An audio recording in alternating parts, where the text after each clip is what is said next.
Dobrodošli natrag u In magazin. U svijetu u kojem od posljedica gladi i izlječivih bolesti svakog dana premine 34.000 djece, jedno je sigurno, nešto ozbiljno nije u redu. To je neformalni slogan pokreta koji je proteklog vikenda okupio tisuće ljudi diljem svijeta. O čemu je riječ, pogledajte u prilogu Dinka Bojića. Man, he's still as he was.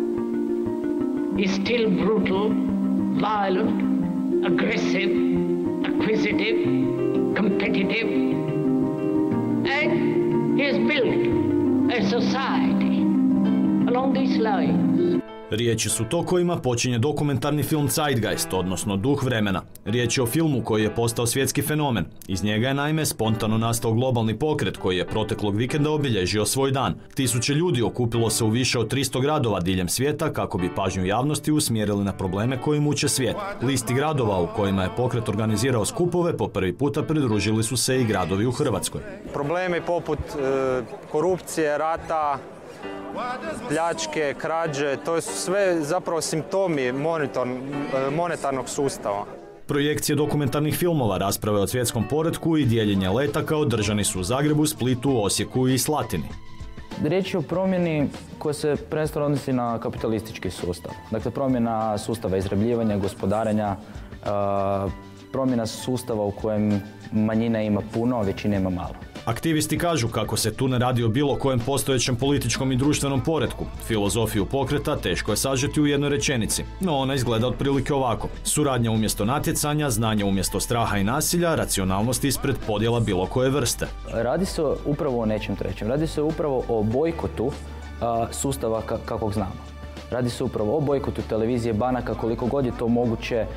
Radi se o ignoriranju monetarnog sustava i koraka ka postmonetarnom društvu. Doktor sociologije i autor hvaljene knjige Urbana plemena Benjamin Perasović kaže kako je Zeitgeist pokret doživio vrlo pozitivno. Vrlo pozitivnu ideju koja je na tragu već postojećih, recimo, ekoloških pokreta i drugih društvenih pokreta koji žele radikalnu promjenu postojećeg svijeta, koji prilično bez afekta i emocija, možemo reći hladno, kalkulantski saopćit da srlja u propast. Film je, kaže, i na njega ostavio dubok dojam, iako ga je dugo odbijao pogledati jer mu se činio kao teorija zavjere. Nakon što sam pogledao prvi Zeitgeist, a posebno nakon što sam pogledao ovaj drugi adendum, sam shvatio da to što tu miriše na teoriju zavjere nije ni, ako hoćete u postocima, ni 10% cijele priče, i da je cijela priča zapravo tu da potakne čovjeka na kritičko razmišljanje. S čime usporediti novi pokret? Elementarna pitanja postaviti iznova. Želi čovjeku poručiti da treba misliti svojom glavom, da jednostavno ne vjeruje slijepo u to što mu sustav države i privrede i šarenih reklama nudi. Mislim da je u tome riječ, a to je onda slično sa mnogim društvenim pokretima kroz povijest.